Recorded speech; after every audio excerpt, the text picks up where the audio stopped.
I'm getting ready to install this pop-up. Now see, I cut the end of it off. Remember the other tab was on there? And I used some cutters. These are my electrical cutters. And I just scored it a little bit deeper. And then I just used my pliers. And I grabbed that and bent it off. And then I went back and I just cut the edges off, you know, right here, snip, snip. Now, and then I tried to fit it in there, and it wasn't going down there any further than that. And before you get all anxious about it, these fins on here, I had to trim off the width of this way and the width of this way. You don't have to trim every single one off. I just used my cutters and I snipped it off just very carefully, maybe a 1/16 of an inch, no more than an 1/8. Snip, snip, snip, snip, snip. And see, I cut off that edge there and that edge. And then I just check this to fit and see if it goes down, and it's going down. Okay? But now I've got to undo the ball underneath there. And if you want to know exactly, I'm not going to show you everything on this video because I've got a whole playlist. And I'm sure if you've watched my channel before, you know how to install this. Okay?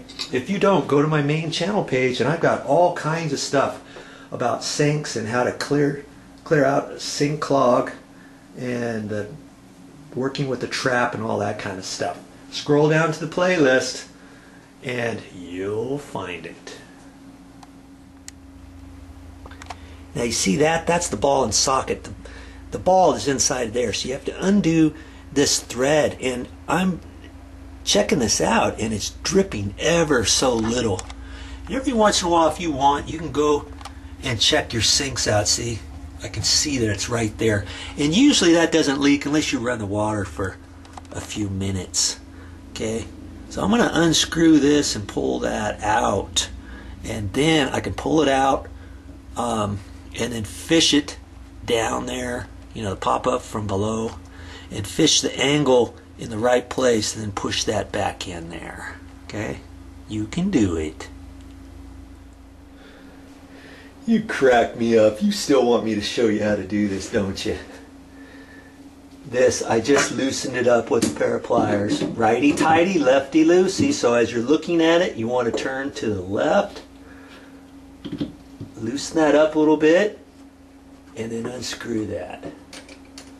And then that pops out of there. See, that's that plunger rod. Now I can do everything from up above. But before I do that, let me show you. I'm going to pull this out all the way, okay? And to do that, remember there's this little goodie here. You got to pinch it and slide it off. And then this can come off. See that? That's how you put that back on. See, when you're ready to put it back on, you slide that on. You put this on there. You can adjust it however you want because this has holes in it. And then you can pinch it and slide it on there, see? Okay, but I'm going to pull that off because I'm going to show you this real quick from up above.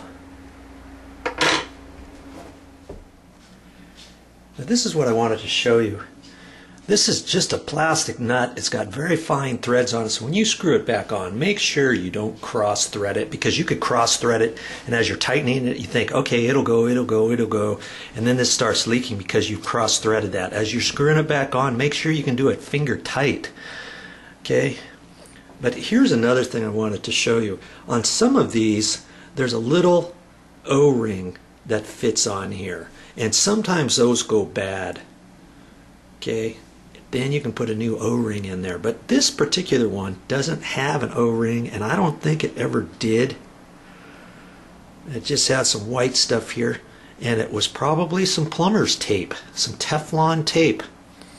Okay, so I'm going to put some new Teflon tape on there before I put that back on. You can take this and you can wipe that and stuff. Seems as though we're going the full Monty on getting that back together. I might as well do it right. I'm going to take some Teflon tape and put it on here. You remember how to put that on? Put it on in this direction, so as it comes off, when you're screwing it back on, it's tightening on the threads as you're screwing it on. You don't want to put the Teflon tape going the opposite direction. Okay, look at it and think about it. So when you pull it off, the last bit has to be going that way. See, that way, and then as you're tightening it, it's always going to be like you're tightening it right on there. Okay? Don't forget.